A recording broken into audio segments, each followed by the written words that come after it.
Hello students, in today's class we are going to learn 5th standard EVS 1 lesson number 22, that is growth and personality development. So in this video we are going to see question answer of this chapter. So let's start. These questions are from your textbook page number 115. सारे उसके question है. Here given some important points जो last में oral test oral question के जो रहते हैं oral test oral work उसके कई बार आंसर हमें यहाँ से मिल जाते हैं. इसके लिए मैं आपको ये सारी भी शो कर दे रही हूँ. और ये देखिए यहाँ पे और भी जो आपके टेक्स्ट बुक के क्वेश्चन है. देखिए many skills have been mention in this lesson up to now. Can you do without learning some of them, which ones are necessary for any person. So necessary skills that need not be learn right now. Okay, so ये long answer ये ज़्यादा पूछा नहीं जाता, फिर भी देख लीजिए एक बार.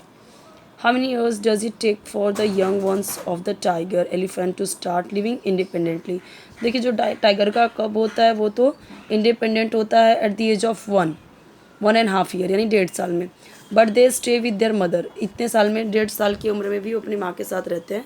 But by the end of 2 यानी दूसरा बीतते बीतते यानी 2.5 साल होते होते वो क्या करते हैं, they separate from the mother and start an independent life. Okay,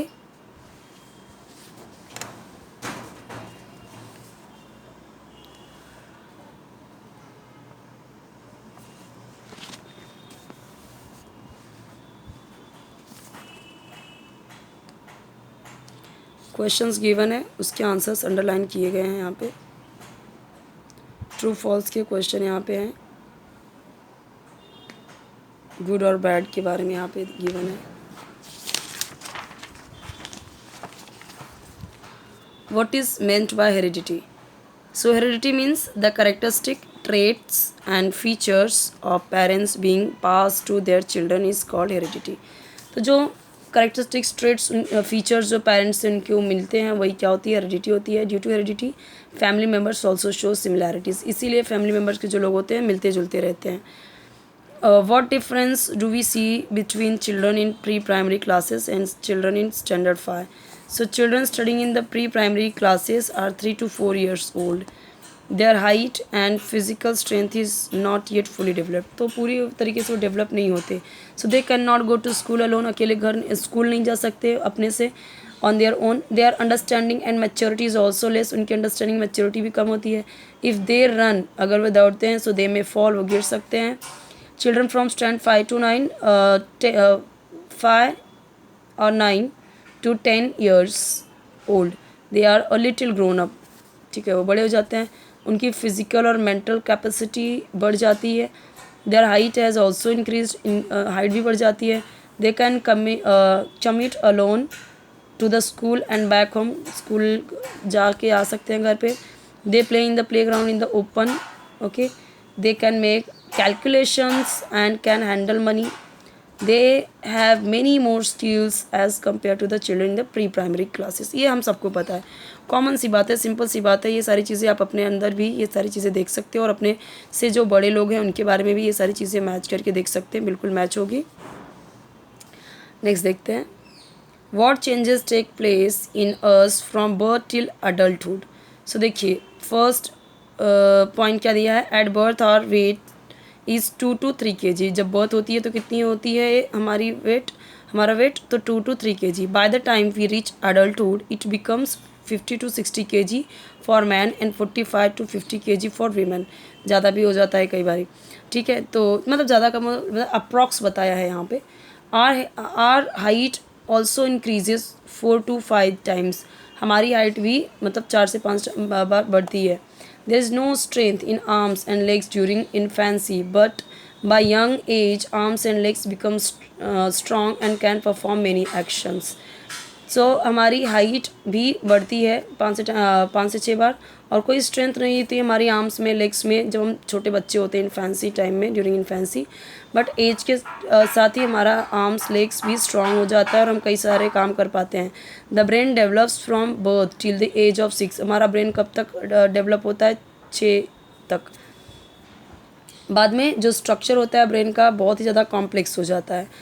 12 to 14 की एज में कई सारे मेजर चेंजेस आते हैं हमारी बॉडी में.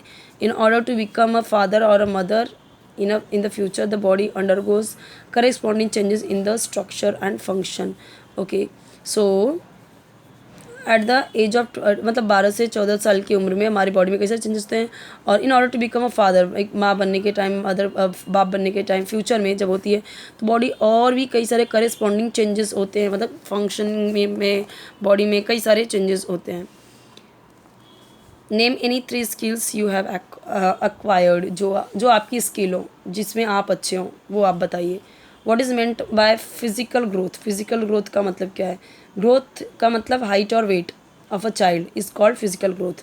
The efficiency and strength of the body also rises due to physical growth. What are the necessary things for good developing a good personality, क्या ज़रूरी है गुड पर्सनालिटी के लिए, डेवलप होने के लिए? तो देखिए इतने सारे पॉइंट्स गिवन है। How does our personality grow, हमारी पर्सनालिटी कैसे बढ़ती है? Every person is different and unique, हर पर्सन क्या होता है? डिफरेंट और यूनिक होता है। फिजिकल और मेंटल मेकअप जो होता है हर पर्सन का अलग होता है दूसरों से। This largely depends upon heredity, ये किस पे डिपेंड करती है? हेरिडिटी पे।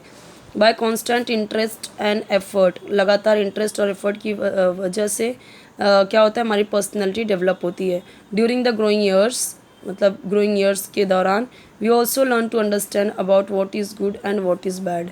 ग्रोइंग ईयर के साथ साथ हम और क्या सीखते हैं, मतलब क्या अच्छा है क्या बुरा है। When we put all the good thoughts into practice then our personality grows. Use your brain power, ये टेक्स्ट बुक से क्वेश्चन हैं, यहाँ पे देख सकते हैं। What skills do we already have before we learn to ride a bicycle, तो कौन सी स्किल आपको पहले से थी बाईसाइकिल चलाने से? So we should have enough strength in legs to pedal, देखिए क्या होनी चाहिए?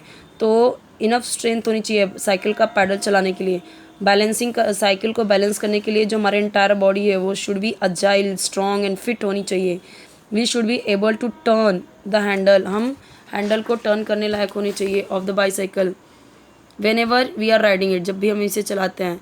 We should be cautious of traffic moving in both the direction, दोनों डायरेक्शन में हम कॉशियस रहे, देख सकें। We therefore turn the neck quickly to look around, अपने मतलब तुरंत के तुरंत नेक को दोनों चारों तरफ देख सके। Thus complete control over legs, hands, neck and eyes in an appropriate skill required to ride a bicycle, bicycle चलाने के लिए ये सारी चीज़ें होनी चाहिए। Human wishes to run a restaurant of her own in the future, which of the skills she is learning today will be of use in her future occupation। तो यहाँ पे देखिए सुमन के बारे में बताया गया है। सुमन विल नीड, क्या चाहिए? देखिए उसका क्या मन है कि रेस्टोरेंट चलाना है उसको फ्यूचर में, क्या क्या लर्निंग उस स्किल्स उसे चाहिए इस फ्यूचर ऑक्यूपेशन के लिए। तो देखो पहली चीज़ क्या है? Suman will need many people to run a restaurant, restaurant चलाने के लिए कई लोग चाहिए।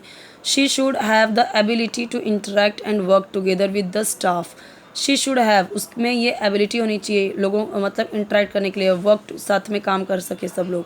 She should also have information about different recipes, market rates of different food stuff, lacking of customers, responsibility to keep the restaurant clean and hygienic. तो अभी क्या चाहिए कि ये सारी चीज़ों की उससे नॉलेज होनी चाहिए। Okay, right from now she should acquire skills of buying groceries and other provisions, cooking different dishes of food, ये सारी चीज़ें उसे आनी चाहिए। ठीक है, even now when she visit the hotels she should keenly observe the working and organizing of the hotels, कैसे लोग काम कर रहे हैं, जब भी वो जाए तो वो ध्यान से देखे कि लोग कैसे काम कर रहे हैं। अब यहाँ पे देखिए टेक्स्ट बुक पेज नंबर 120 में एक क्वेश्चन गिवन है, वो उसे देख लीजिए। उससे करने के लिए उसे क्या क्या करना पड़ेगा? प्रोफेसर बनने के लिए जियोलॉजी में उसे कबीर को have interest in science subject, science subject में पहले तो इंटरेस्ट होना चाहिए। और कबीर को बहुत सारी इन्फॉर्मेशन, अलग अलग मैगजीन, बुक्स, पिक्टोरियल, इंसाइक्लोपीडिया से उसे इन्फॉर्मेशन गैदर करनी चाहिए। He should develop the habit of observing different animals and birds, बहुत सारे एनिमल्स और ऑब्जर्व करना चाहिए। Geology is taught in the science stream, और ये साइंस स्ट्रीम में, आर्ट्स कॉमर्स में नहीं सिखाया जाएगा। So he needs to concentrate on studies in order to get admission in science stream, ध्यान देना चाहिए, उसे कॉन्सेंट्रेट करना पड़ेगा। For becoming a professor Kabir will have to acquire degree of MSc and then PhD, professor बनने के लिए उसे ये पहले तो MSc करना पड़ेगा तभी PhD हो सकता है। और इसके लिए ही should be able to study for long hours and with all the devotion, पूरी एकदम डिवोशन के साथ उसे पढ़ाई करनी चाहिए. Since childhood Kabir needs to be incline towards studies in order to become a professor in the future. ये सारी चीज़ें बचपन से ही अभी सोच लिया है, अगर ये करना है तो फिर उसके लिए पूरी तरीके से जूलॉजी का प्रोफेसर बनने के लिए ये सारे काम करने पड़ेंगे. पहले तो साइंस लो, फिर साइंस की आपको उसमें पीएचडी एमएससी करो, फिर उसमें पीएचडी करो साइंस में ही, जूलॉजी में ही, तो जाके आप प्रोफेसर बन पाओगे. प्रोफेसर बनने के लिए आपको पीएचडी लगेगा ही, उसके लिए कई सारे एग्ज़ाम्स भी क्लियर करने पड़ते हैं.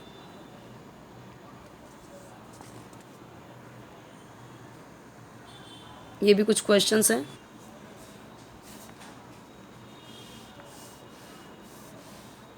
ये कुछ क्वेश्चंस गिवन है. नेक्स्ट चैप्टर हम देखेंगे नेक्स्ट वीडियो में. आपके हर एक सब्जेक्ट की वीडियोस अपलोडेड हैं, प्लेलिस्ट में चेक कर सकते हैं. और कोई वीडियो चाहिए तो कमेंट सेक्शन में बताइए. चैनल जरूर सब्सक्राइब कीजिए, वीडियो लाइक कीजिए, फ्रेंड्स के साथ शेयर कीजिए.